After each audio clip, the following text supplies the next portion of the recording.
E agora a última fronteira, como costuma acontecer ao domingo, olhamos para a investigação sobre o espaço e o cosmos com o Miguel Gonçalves. Viva!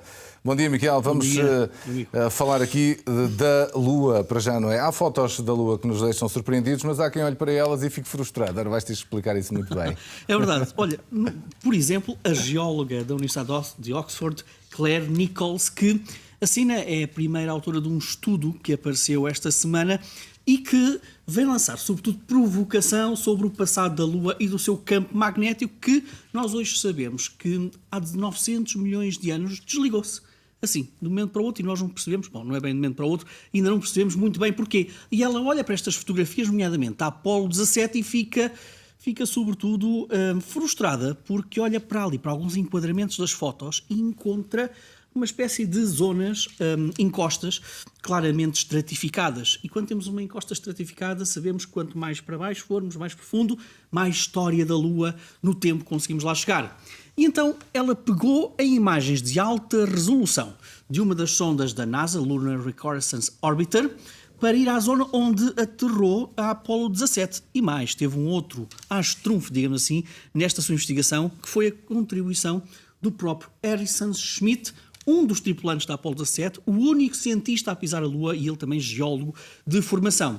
Quando olhamos para as luas que foram recolhidas pela Apolo 17, vemos que, ou dizem os cientistas, que provavelmente aquelas pedras não eram dali, originalmente, do sítio onde foram recolhidas. E para os geólogos interessa saber a origem desse local onde elas estiveram, porque a orientação das rochas e também todo o contexto à volta das rochas dá uma ideia de como era a Lua há muito tempo.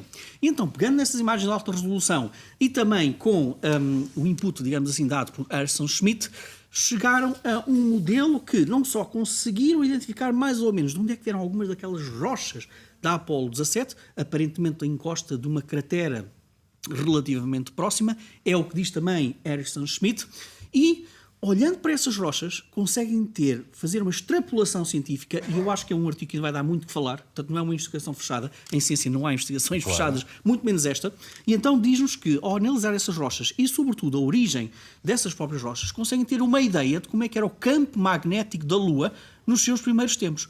Olha, a Lua ter um campo magnético já é por si só absolutamente extraordinário. A Lua é muitíssimo mais pequenininha, tem um núcleo muito mais pequenininho. O núcleo da Terra, por exemplo, a camada exterior do núcleo da Terra tem a origem do nosso próprio campo magnético da Terra, que nos protege da radiação solar, da radiação cósmica, e, portanto, ter um campo magnético é bom, mas a Lua é muito pequenininha, e, portanto, ter um campo magnético por si só já é extraordinário. Mas esta cientista diz algo ainda mais extraordinário, que é, bom, não só houve um campo magnético, como era muito parecido com o da Terra, com um polo positivo e um polo negativo, portanto um dipolo, ao contrário de algumas teorias que dizem que o campo magnético da Lua seria com vários polos e, portanto, muito mais caótico do que aquilo que é o nosso próprio campo magnético, mas além disso, não só era muito parecido com a Terra, como a sua intensidade era também muito parecida com o campo magnético do nosso próprio planeta. Isto é, diz este estudo que o campo magnético da Lua teria em média cerca de 50 microteslas, quando o da Terra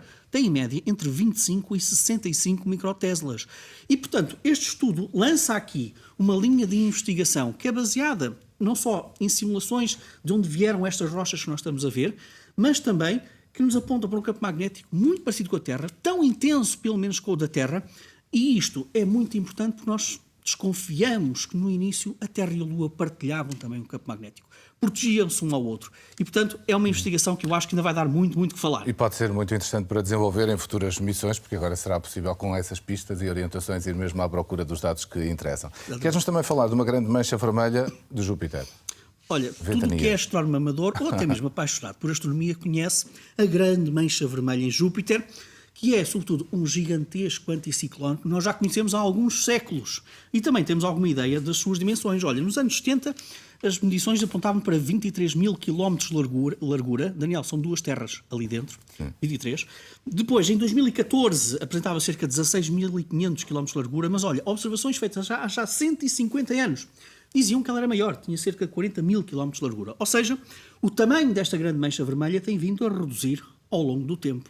Mas agora surgem observações de 11 anos do telescópio espacial Hubble, e também suportadas pela sonda Juno, que está em Júpiter, e que nos diz algo interessante sobre esta grande mancha vermelha. Algo está a acontecer ali, à grande mancha vermelha. Porquê? Porque não só nós temos, ela não só está a ficar mais circular, ou seja, não está tão elíptica, está cada vez mais circular, como, além disso, olha, ela tem uma espécie de um anel exterior, uma espécie de estado de circunvalação, digamos assim, à volta da grande mancha vermelha, de ventos muito poderosos. E que, dizem estas investigações, subiu a velocidade deste vento entre 4% a 8%, estamos a falar de algo entre os 328 e os 353 km por hora. Ora, isto, para termos uma ideia, o furacão da Terra com os ventos mais velozes foi o Camille, que em 69 mediram cerca de 300 km por hora. Portanto, como podes ver, sim, há uma ventaria poderosíssima. O que é que isto quer dizer para a grande mancha vermelha? Esta é a parte em que os cientistas ainda não sabem. Porque ainda hoje nós não sabemos muito bem como explicar a própria coloração vermelha, claro que tem a ver com a química, mas não conseguimos explicar devidamente, totalmente, a própria coloração desta grande mancha vermelha. Sabemos que é um anticiclone poderosíssimo e que já dura há pelo menos 3, 4 séculos que nós temos registros deste anticiclone. Portanto, como se não houvesse mais mistérios para Júpiter, olha, ele lança-nos aqui mais um e da sua característica mais popularmente mais conhecida. Muito bem. E agora, mais investigações, mas que têm a ver com os poderosos telescópios que habitualmente falas aqui, do Hubble e do ALMA, e com um toque português também à mistura, não é? É verdade. Olha, vamos para os confins do universo, ou seja, nos primórdios do universo, e isso é fundamental para percebermos estas duas investigações diferentes que nos foram dadas pelo ALMA, o conjunto de 64 radiotelescópios no Chile, do ESO, e também o telescópio espacial Hubble.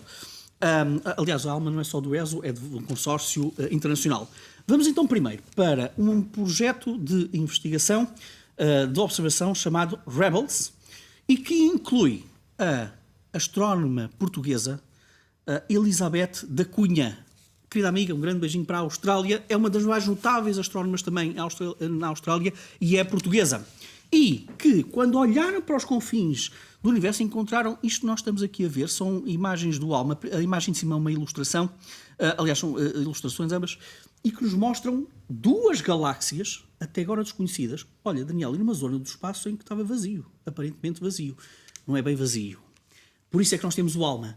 O ALMA consegue ver exatamente o que se passa naquilo que parece vazio, mas que está sobretudo empoeirado. E o brilho daquela poeira é sobretudo o indicador para sabermos que existe ali alguma coisa. E foi isso que fez esta equipa de investigação e encontrou então duas galáxias, até agora desconhecidas, e que estão totalmente empoeiradas. Olha, isto diz-nos que mesmo no universo primitivo, ancestral, o universo era um bebê, já havia grãos de areia, ou seja, formam-se muito, muito cedo. Os grãos de areia e a poeira são fundamentais para a evolução do cosmos, olha, dos planetas, das próprias galáxias. E, portanto, é muito interessante ver estas sementes em galáxias que estavam escondidas por poeira. Mas mais interessante do que isto, este estudo diz-nos o seguinte: provavelmente nós temos é que reformular o censo de galáxias naquela altura, nos primeiros tempos do universo. Porque diz este estudo que, muito provavelmente, deve existir muito mais galáxias no universo primitivo que aquela que nós estávamos à espera, só que, e que dizem os modelos, só que estão escondidas em poeira. E, portanto, isto é fundamental para percebermos depois a evolução das próprias galáxias do universo. Um outro estudo junta mais uma vez o ALMA e o Hubble, estas são as galáxias anteriores, um outro estudo que junta o ALMA e o Hubble leva-nos também para o início do universo. O universo tinha aproximadamente 20% da sua idade e encontrou, Daniel, 6 galáxias mortas. Mortas quer dizer que sem formação estelar. Quando nós olhamos para esta época específica do universo, os astrónomos e os modelos dizem que era uma época de grande formação estelar. As galáxias iam estar vivas, a construir, a nascer, fazer nascer estrelas a um ritmo muito, muito acelerado, furioso. Mas esta observação apontou para 6 galáxias que não tinham nada disso. Mais do que isso, nós sabemos que estas galáxias interagiram com outras galáxias, andaram-se a comer um exercício de canibalismo galáctico. Nós sabemos que no nosso universo mais local, isso dá origem, essa agitação dá origem a novas estrelas. Mas olha, naquelas galáxias, nem isso tem origem a estas galáxias que deveriam ser muito mais ativas. Portanto, mais um mistério, neste caso, que junta galáxias, formação estelar e os primórdios do universo. E agora, 20 segundos para mostrar-nos a Lua perdida, um achado inacreditável. Olha, sabes que quando a NASA foi à Lua, quando regressou, ofereceu muitas das suas rochas aos Estados norte-americanos, mas também a países aliados, olha, nomeadamente Portugal.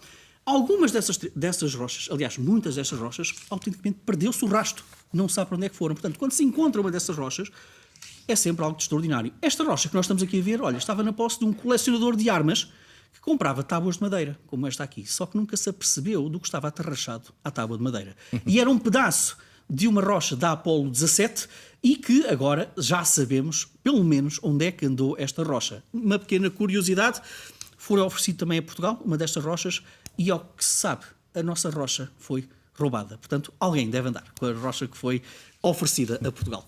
Muito bem, Miguel. Bom dia, bom domingo.